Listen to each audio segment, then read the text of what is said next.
Okay, guys, welcome to the 5th episode of the Guaranteed Fitness podcast of Awesomeness. Let's hit that jingle. Welcome to the Guaranteed Fitness podcast of Awesomeness, where you'll discover hints, tips, and ideas on how to transform your lives and bodies, and how to become what you always wanted to be, with your hosts, Chief Ninjas, John the Guru Hall, and Matthew Can't Spell Nicholson. Okay, guys, so as always, the things we're going to cover in this week's episode, we've got Ask John and Matt in a minute, this week's thing, and then today we've got an interview with a guy called Dan Coleman. Dan and I started as area managers for Fitness Agents, the UK's largest personal training management company, nearly 6 years ago now. Both started on the same day. So we're going to hear a little bit of a different angle to what we've looked at so far. So far we've talked to members, people who are going through the journey that you guys might be going through, and great ideas and things that they're sharing. We also want to get a bit more of an industry expert's viewpoint as well. So Dan's hopefully going to come in with some different things you guys might find interesting. But before that, though, we've got Ask John and Matt. Ask John and Matt. So, Matt, what's this week's question? So the question this week is from Kay Myers, one of our ninjas over at Macclesfield. The question is, how about supplements? What do we take? Can we take them, and are they needed? Great question from Kay, and to be honest, that one's actually been asked by several people on email through the guaranteedfitness.co.uk/podcast page and on Facebook. Now, supplements are one thing that a lot of people, it takes them a little while to get their head around the fact that they might benefit from or even need them. In an ideal world, we shouldn't need supplements. We should be able to get exactly what we need from our healthy eating. But unfortunately, we don't live in an ideal world anymore.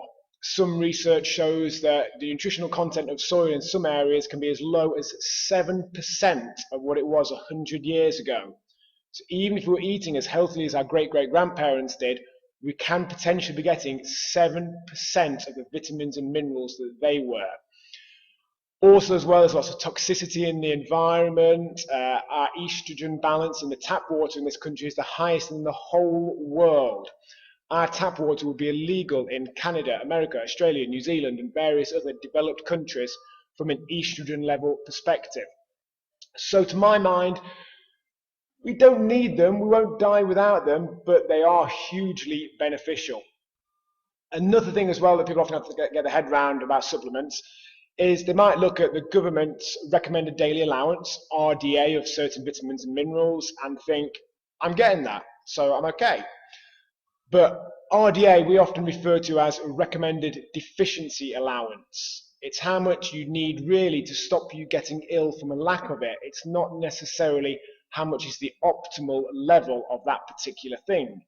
So in the case of some vitamins, minerals, etc., taking twice, 10 times, in some cases 100 times the RDA is actually a lot more beneficial for you than sticking to RDA. So, like I said, we're probably not going to die without taking them, but we will benefit a lot. And there's a few certain core key ones that we'd pretty much recommend that anyone would take. First two are zinc and magnesium. Now, we'll put a bit about this in the show notes at guaranteedfitness.co.uk, including sort of doses, etc. that we recommend. But zinc and magnesium levels are very low in our natural food nowadays, and they're two that are particularly important. Zinc is synergistic in the processing of various other vitamins and minerals. Some research suggests 600 to 700. So a lot of research shows that if you're deficient in zinc, you're almost going to be deficient in everything because you're not going to be processing those other things properly without optimal levels of zinc. Magnesium as well is used in over 300 biomechanical functions in the body, so literally like cellular functions, how the brain cells communicate with each other and all sorts of things like that. Magnesium is a very important part of that. And again, most people have, shall we say, non-optimal levels. So by supplementing with zinc and magnesium, you'll get an immediate improvement in body function. It can allow the body to release fat more readily as well, because certain processes that go on in the body that allow release of energy from fat aren't going to happen properly unless they're at optimal levels. So I'd say if you're not supplementing with zinc and magnesium, then you'll definitely would benefit from starting. Another big one is fish oils as well.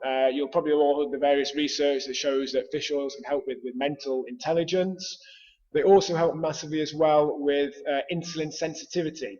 So you can actually store fat less readily and be less sensitive to the impacts of insulin and raised blood sugar by supplementing with fish oil. There are various others. So for example, some of our members take supplements that can help detoxify them with the excess estrogen that they get. As I mentioned before, we've got the highest levels of estrogen in the whole world in this country, and that's why guys nowadays are getting moobs. Guys didn't have moobs 30 years ago. So the fact that we're getting moobs now isn't because we're eating more food, because fat guys 30 years ago would have had moobs. It's because of that estrogen balance. And there's things you can do about that, but really the only way is to get rid of it is to take an estrogen detoxification supplement. But definitely, in summary, I would definitely recommend everyone take zinc and magnesium as a minimum. 99%, I'd say next stage would be to take fish oils, and then there's various things you can take thereafter which are beneficial. But as I said, this will all be mentioned in the show notes on the website. Okay, guys, it's time for this week's thing. And Matt made a return to form last week with his This Week's Thing jingle, and he's looking confident at the moment, so let's see what he's got. Ladies and gentlemen watching in attendance, and the millions listening around the world, it's time for the Guaranteed Fitness Thing of the Week. That's good, mate. That's good. That's good. Do you think you could make a living out of that? Yes, some people do, don't they? Yeah. Announcing boxing and stuff. And Well, Michael Buff guys, that's it. yeah, That's my job. he's not that old though, is he? He's probably got 20. 60 hours. Is he really 60? I thought he was more 50. I wouldn't hold your breath though, anyway. Cool. So this week's thing of the week. Long-term readers of the blog and followers on Facebook will have seen we've recently released various humorous videos, or at least they made us laugh anyway, to help people cut through all the confusion out there as to what's good to eat and way to eat healthily. And really, because most advice you get given is just so boring. So we've tried to make these videos humorous and really to cut through everything, to give you a few central take-home points that if you remember, which hopefully you will from the funny videos, and take on board, you can make big changes to your life. So we're going to link those videos all from one place for the first time. So if you're not on the mailing list already, go to guaranteedfitness.co.uk, pop your email address in there, and you'll get sent to the show notes where we'll show you those videos you'll hopefully find useful in making some changes. Okay, guys, welcome to the latest podcast interview. In today's interview, we're interviewing a guy called Dan Coleman. Now, Dan and I started as area managers for Fitness Agents 5.5 years ago. For those of you that won't have heard of them, Fitness Agents are the UK's largest personal training management team. They run the personal training brand for DW Sports Fitness, LA Fitness, Top Notch, MeFit, FitSpace, Gymbox, etc. And Dan and I started on the same day with me as the Northeast area manager. And Dan, were you Southwest at that point? Is that right? Yes, John, that's correct. Yeah, now I'll never forget the day that I first met Dan. In some respects, it was one of the most exciting days of my entire life. It was the first day on the job. We were going along to Sale in Manchester to listen to one of the existing area managers deliver the business course that we would then go on to deliver ourselves. So we were there firstly to see what the trainers we were going to be working with were getting taught, and also to see what we would need to teach them when we delivered the course. Now, Dan's probably getting excited now, but the best bit of the day wasn't actually meeting Dan and Will, the fellow new area manager. The best bit of the day came about halfway through when a special guest came in to deliver a section of the course. And lo and behold, both Dan, Will, I, and every other red-blooded man in that room did a double take when Jet from Gladiators sauntered in to deliver her section of the course. Do you remember that, Dan? Yeah, I think you mean a gentleman of a certain age, remember that, and got hot under the collar. That's it, it was, yeah. There's a definite double take. I looked up, looked down, I was like, oh, that's Jet from Gladiators. And Diane, as she actually likes to be known, was there to deliver a section on neuro-linguistic programming. But it's still a very exciting moment. And then, of course, meeting you, Dan, that was awesome as well. So you're still with Fitness Agents. You've been with them now for getting on for 6 years, is that right? It's 5.5 years, coming up for 6 years next May, John. Awesome. You still enjoying it? Loving every minute of it. Fantastic. As I mentioned, I in the past, and then Dan currently basically runs the personal training brand in various clubs, so responsible for recruiting personal trainers, helping with the initial sort of business style training, and making sure the whole personal training process works well in those clubs. So Dan's one of a number of people who are interviewing for the podcast to get more of an industry expert's perspective. So Dan, now you worked obviously in personal training before you became an area manager, didn't you? Yes, for my sins, I started out in 1998, working through the ranks as a fitness instructor up to a personal trainer, and I've gone on to be managing PT 5 years prior to fitness agents, from 2003, 2004 onward. Awesome, Dan. Awesome. And when you were sort of PTing regularly yourself, what sort of clients and what have you did you work with? Well, I always tell the story to my guys that are coming in when I ask them what type of client is it they're looking for, who is their target market. And I usually get a few blank looks, so I tell them my own story, where back in the day when I was operating out of a studio, I asked all of my clients what's the one thing that made them want to take up personal training with me. And they all gave me various different answers, but all of them gave one answer that was consistent across all of them, which was I look least like a personal trainer than all the other personal trainers at the studio. Now, of course, that dented my ego. I actually questioned whether I was in the right business or whether I should leave, and went away and contemplated what to do.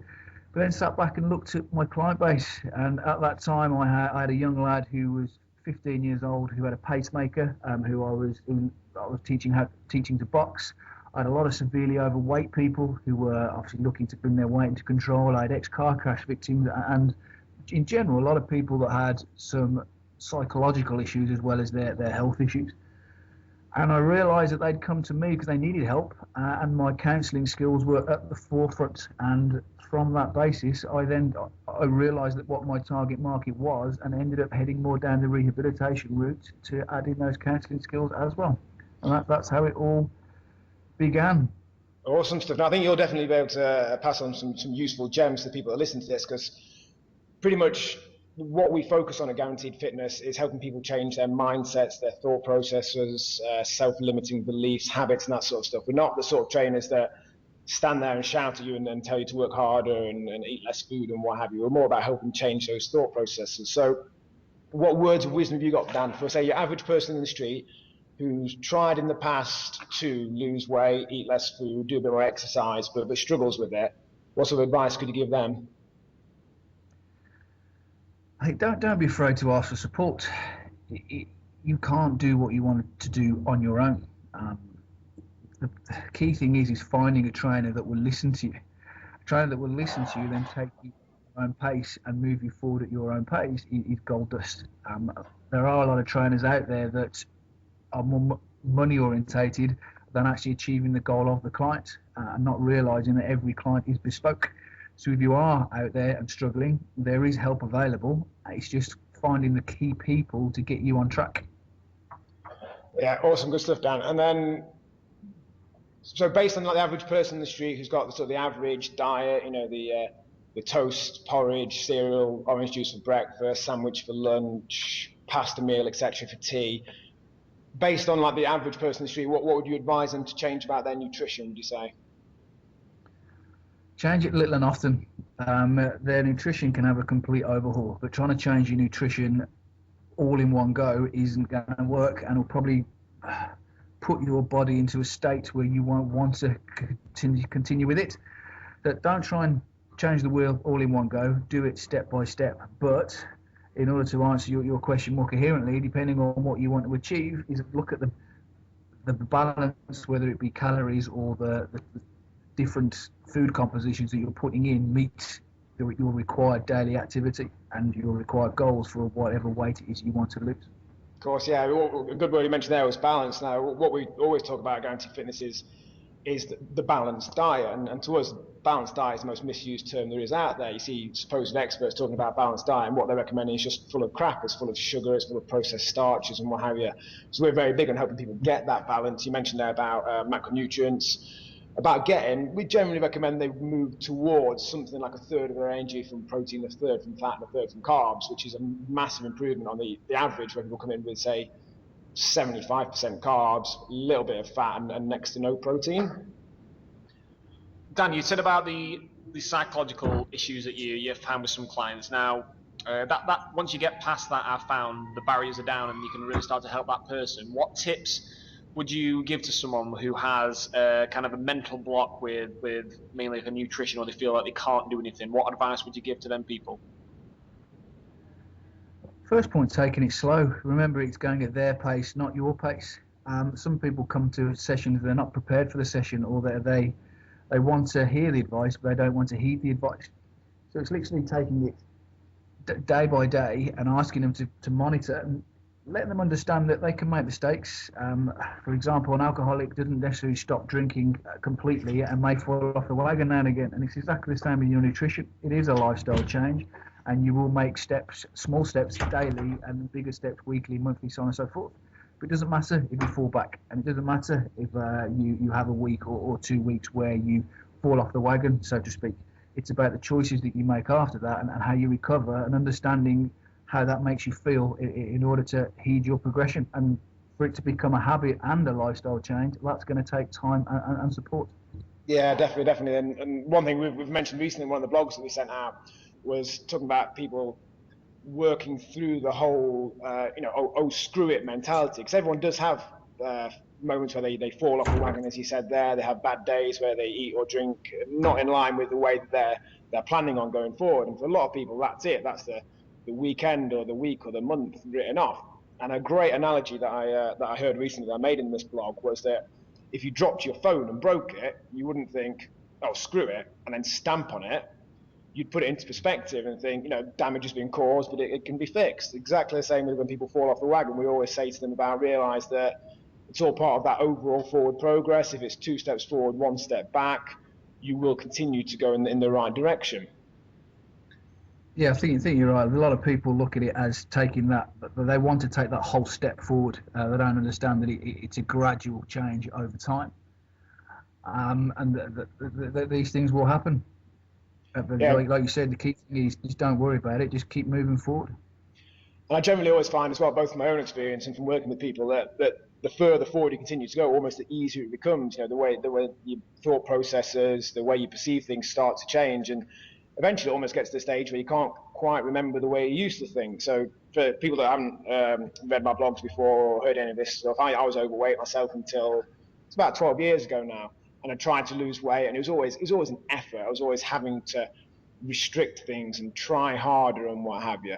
And then bit by bit over time, I changed my thought process and the way I perceive things and worked on my habits. And it's been so long now since I had those old habits, I almost can't quite remember why I did them. But bit by bit over that few year period, those changes happened and they got easier and easier as I went along.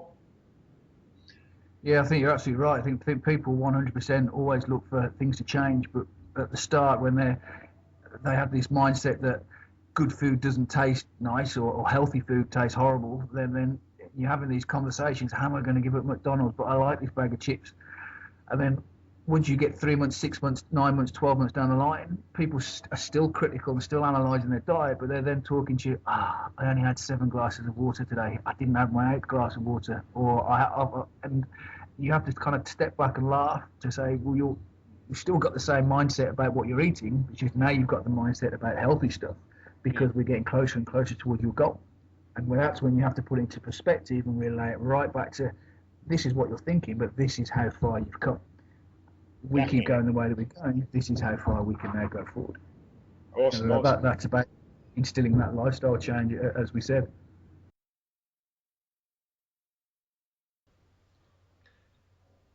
Okay, guys, so what just happened there is we lost the internet connection with Dan. We've actually picked this call up the next day, so we're just finishing the rest of this call off now.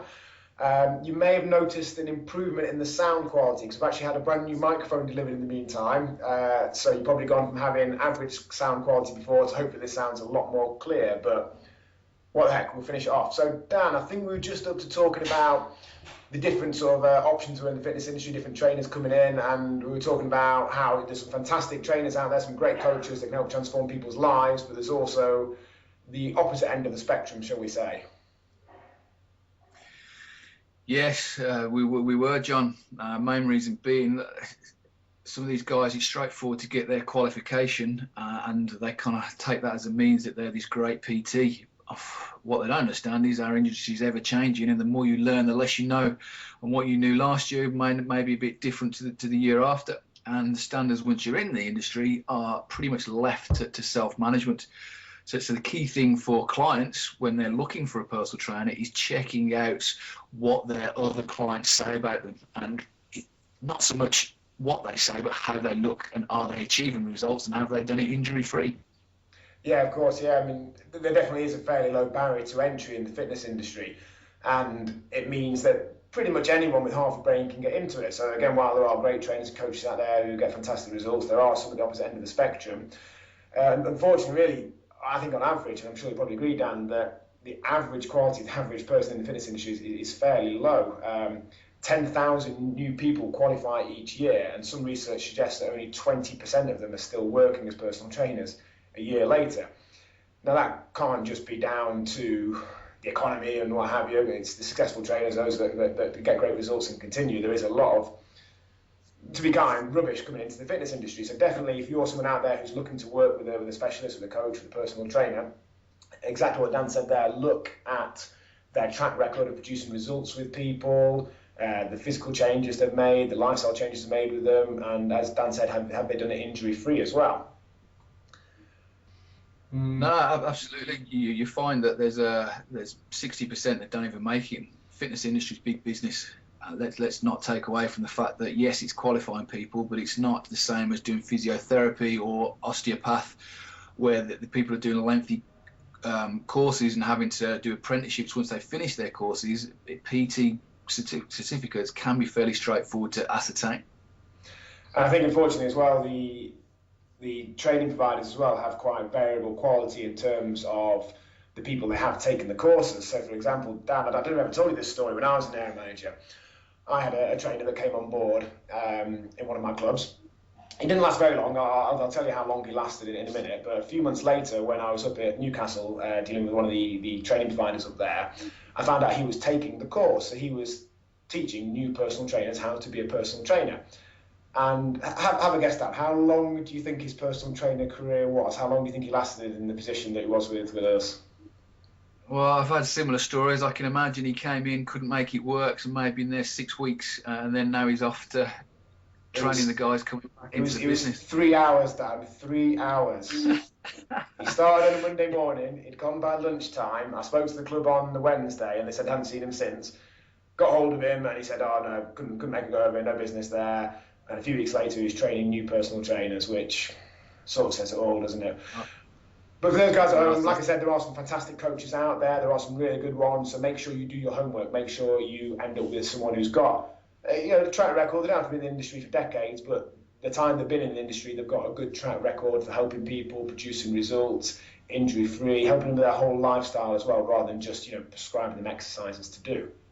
We've had a lot of people come to see us who've had personal trainers in the past, and it's good to hear stories of what they were paying services for, and the kind of horror stories of this personal trainer was stood next to them on a treadmill for half an hour whilst they were walking. And you're paying someone to have a conversation with you whilst you're walking. It's not really training people. And if somebody does want to get a trainer out there, I'd look at what they do with the clients as well, make sure they're training the clients and coaching them and doing the exercises properly, rather than just sat there with a cup of coffee leaning and chewing gum, or on the phones all the time. So I've seen horror. So have you ever seen anything like that, Dan, as well in your time? Well, yeah, I mean, it's this finding people with the right motivation is the other side of it. But I do want to stress a point that there are a lot of good new trainers that come into the industry as well. So it's not a case of saying that new trainers aren't any good, because that depends on what their sporting background is. They just may not have a proven track record. What I would like to see, and it'd be interesting to see you boys' point of view on this, and if you're doing this, is how many new trainers take up a mentorship with an experienced trainer. And if you're a client that can't afford the experience of an experienced trainer, maybe look at a new trainer who's being mentored by someone else if you're unsure of the risk. I mean, is that something you guys do? Yeah, that's a good shout. The trainers that work with us have a mixture of experience levels. A couple of them have come to work with us directly, having qualified. I've actually trained one of our trainers through the training that I do with the PT Academy. One of our trainers is my ex-client, who was with me for a year and a half and loved the personal training side of things, learned a lot off me, obviously, and then got into personal training and came from that then. So in a way, I was her apprenticeship, training her, and she learned. That's essentially what we do now. We mentor them and support them along the ride. So you're entirely right, Dan, and hopefully I didn't put the message across that all new trainers were to be avoided, but but it's lovely to have someone that has either a track record or at least something in place to suggest that they've got more than just that level 3 qualification. So hopefully they've got maybe a mentor from a more experienced trainer, they're doing some additional qualifications or at least got them booked. They're maybe starting to develop an understanding of psychology and change rather than just having a list of exercises that people can do. That's it. I think, just in summary, the key message is any exercise is good for people and will make them feel better. Any support towards that exercise is great. It's just been knowing which trainers are genuine, which ones aren't, and looking at those extra elements, i.e. what support have they got, what experience have they got, and what have they got your best interests and at heart and the qualifications to back that up. Definitely, yeah, good stuff. Right, I think we've got some absolute dynamite there, Dan. It's great to get a different perspective on it as well. We've got quite a variety of people coming up over the next few weeks. It's always good to hear different people's views on how best to manage that process of change, of transforming your life and so on. So, Dan, thanks for your time. Appreciate it. And I'm sure I'll see you soon, buddy. It's an absolute pleasure. Thanks, John, and thanks, Matt. Cheers. So guys, quick recap on what we covered there in the podcast. So firstly, we had Ask John and Matt, where Kay and various others asked about the benefits of supplements and what they should take. So quick recap, you'll definitely benefit from taking them, and we recommend zinc, magnesium and fish oils as really a bare minimum. Then we had this week's thing, which was the humorous but entertaining videos that we put together to give you a few key take-homes. You can access them by getting on the mailing list at guaranteedfitness.co.uk. And then we had the interview with Dan, an area manager for fitness agents. Gave you some great pearls of wisdom there about how to start making transformations, about how not to do too much at the same time, about the best way to change some of your mindsets and thought processes to help you along that journey. Okay, guys, so next week's interview, we're going to be heading back to Buxton, where we're going to interview Joe Johnston, one of our ninjas over there. Now, Joe's got a particularly impressive success story for his weight loss, because Joe lost not only a stone in his first month, he lost a stone in his second month, a stone in his third month, and a stone in his fourth month. So 4 consecutive months of losing a stone. And Joe is now completely unrecognisable. We recently received from before and after photos that he'd volunteered for us to use in some of the marketing material. And it's insane. You actually cannot tell it's the same person. And Matt, you've known Joe for quite a long time, haven't you? Yeah, I've seen dramatic changes in Joe, and he's also my friend on Facebook. And I went just looking back at his older photos, and like you say, he's a completely new person. He's just been to Thailand traveling. He's been walking up mountains and doing stuff that he literally wouldn't have had the energy to do before. So for him, it's a massive lifestyle change and a massive transformation on his behalf. So well done, Joe. And I've been hearing as well, Joe's a teacher and he's just started back having returned from Thailand traveling. And apparently as he walks down the corridor, literally all the kids, the staff, everyone's just like jaw dropped, turning around like, what on earth? It's a fantastic change. And we're going to hear next week a little bit about what Joe has done to make those changes. But that's it for today, guys. So still probably my favourite part of the podcast. We've got the outro jingle. Thank you for listening to John and Matt talk nonsense today.